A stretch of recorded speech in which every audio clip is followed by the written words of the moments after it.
Salut à toi, dans cette vidéo, je vais partager avec toi comment faire une super présentation de 5 minutes pour défendre ton projet de recherche. En ce moment, je suis en train de postuler à des thèses. J'ai dû écrire mon projet de recherche pour ma thèse et j'ai dû le défendre la semaine dernière. Et j'ai reçu beaucoup de feedback dessus, donc je pense que ça peut être vraiment aidant. Donc je voulais les partager avec toi aujourd'hui. Je vais la diviser en deux parties. Premièrement, je vais donner quelques conseils sur comment présenter, etc. Et la deuxième partie, ça va être comment j'ai organisé mes diapos. Premièrement, utilise the KISS méthode. Keep it short and simple. Garde-le simple et court. Ça sert à rien de vouloir dire trop si tu dois le rush et de le dire et mal le dire, et du coup les gens ne comprendront pas. Donc, sois vraiment clair. Si tu n'as pas besoin de cette information, enlève-la. Chaque information qui n'est pas indispensable doit être enlevée. Le deuxième conseil est de ne pas être redondant et d'enlever les répétitions. Chaque fois que tu vois que tu répètes quelque chose, que ce soit sur une seule diapo où tu répètes deux fois la même chose, ou sur deux différentes diapos où tu répètes deux fois la même chose, essaie de les fusionner. Par exemple, dans mon proposal, j'ai études 2 et 3 où j'utilise à peu près la même méthode. C'est juste à la fin, la drogue qu'on utilise n'est pas la même. Du coup, au lieu de faire deux diapos où où je répète plus ou moins la même chose, je fais juste une diapo et je dis dans l'étude 2, on va faire cette drogue et la 3, on va faire cette drogue-là, ce qui me permet de gagner du temps. Chacune de tes diapos doit avoir un but. Si tu fais une diapo, elle doit elle doit donner un message. Si tu n'es pas capable de me dire le message de chaque diapo, c'est que tes diaporamas ne sont pas bien faites. Et ah oui, si tu fais ta présentation en ligne, comporte-toi comme si tu étais avec une vraie audience. Fais des mouvements avec les mains, parle fort, insiste sur certains mots, fais un peu un show. Et donc si tu veux des conseils pour comment faire une meilleure présentation, j'ai fait une vidéo il y a longtemps sur le sujet, donc je vais la mettre dans les commentaires. Je suis sûr que ça peut être très utile. Donc n'hésite pas à aller la regarder après cette vidéo.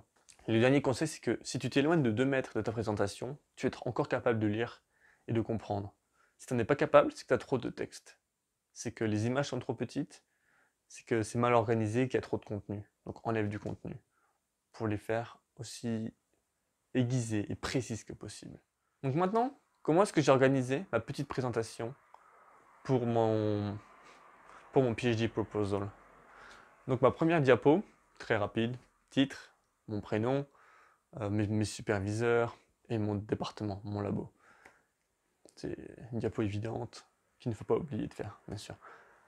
Deuxième, j'ai mis deuxième, c'est l'introduction très très large. Donc là, moi, c'était sur la schizophrénie, donc je mets très très large. Je parle de la schizophrénie, je dis ce que c'est, quelle est cette maladie, combien de personnes en souffrent, etc. Diapo 2 et 3, je vais plus spécifique sur les mécanismes qu'on ne connaît pas et que je veux investir. Donc en gros, je vais amener l'audience à ma question. Ce qui m'arrive à la quatrième diapo, qui est l'objectif et le but du doctorat et mes hypothèses. Donc je vais juste mettre l'image juste là, comme ça tu verras ce que je veux dire. Mais du coup j'ai écrit du coup le but du PhD proposal de ma thèse, quel est le but de cette thèse. Et après j'écris les hypothèses. Donc donc je mets des images et des flèches et je dis ça, on pense que ça va faire ça, qui va faire ça, qui va faire ça. Ça permet vraiment de guider l'audience avec moi pour qu'ils comprennent ce que je veux dire. La diapo d'après, c'est la méthodologie. Donc c'est aussi très très très très simple. Celle-là, tu dois la garder la plus simple possible. Par exemple, moi, quand je dis le comportement relié à la schizophrénie, je reste très très large. Je ne le dis pas lequel. Et c'est avec les gens qui vont me poser après les questions s'ils sont intéressés. Reste très très large, juste explique clairement comment est-ce que tu vas répondre à cette question de recherche que tu as. Les diapos suivantes, ce seront tes études. Chaque étude que tu veux faire, comment vas-tu la faire et quelles questions tu veux répondre.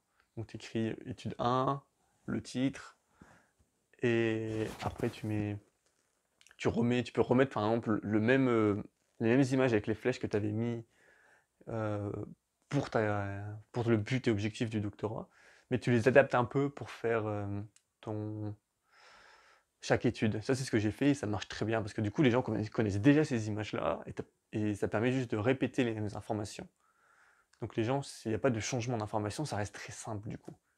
Car le but, c'est que ce proposal soit compréhensible, que cette présentation soit compréhensible pour tout le monde. La diapo d'après, c'était la relevance de mon sujet, en quoi mon sujet aide la société, au niveau technologique, au niveau science, etc. Tu dois aussi parler des collaborations. Donc tu dis que tu collabores. Si tu en as, tu fais aussi une diapo dans laquelle tu dis je vais collaborer avec ce labo pour faire ça, avec ce labo pour faire ça. Il doit y avoir un but avec la collaboration. Sinon, ça sert à rien de collaborer s'il n'y a pas de but. La diapo d'après, c'était le timeline.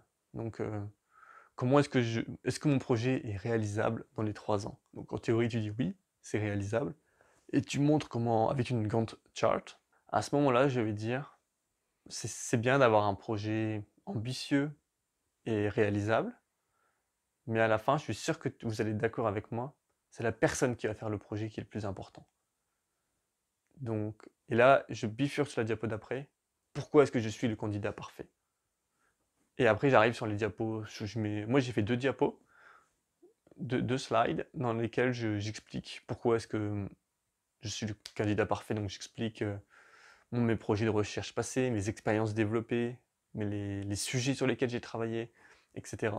Et tout ça, donc tu peux aussi dire si tu as des papiers, et tu vas aller très très vite là-dessus. Parce qu'à la fin, ce qui est important, ça reste quand même le proposal et la recherche qui est de bonne qualité. Car ils ont déjà vu ton CV, ils ont déjà vu tout ça, donc ils savent qui tu es. Ce que tu dois faire dans cette présentation de 5 minutes, c'est vendre ton proposal. Vendre que ton proposal est de grosse qualité. Et à la fin, tu peux très rapidement parler de toi et dire oui, c'est pour ça que je suis un très bon fit, mais ne t'étends pas sur toi. C'est pas le plus important. S'ils ont des questions à te poser sur toi et ta personnalité, sur ton passé, tes expériences, etc., ils le feront. Tu n'as pas besoin de t'étendre dessus. Et à la fin, derrière cela, bah, merci beaucoup pour votre attention. Les questions, n'hésitez pas à poser. Les questions sont les bienvenues ou quelque chose comme ça. Bon bah voilà, c'est tout pour cette vidéo. J'espère que ça t'a été utile. Si oui, abonne-toi, press the like button. Et je te dis à bientôt dans une prochaine vidéo. Ciao.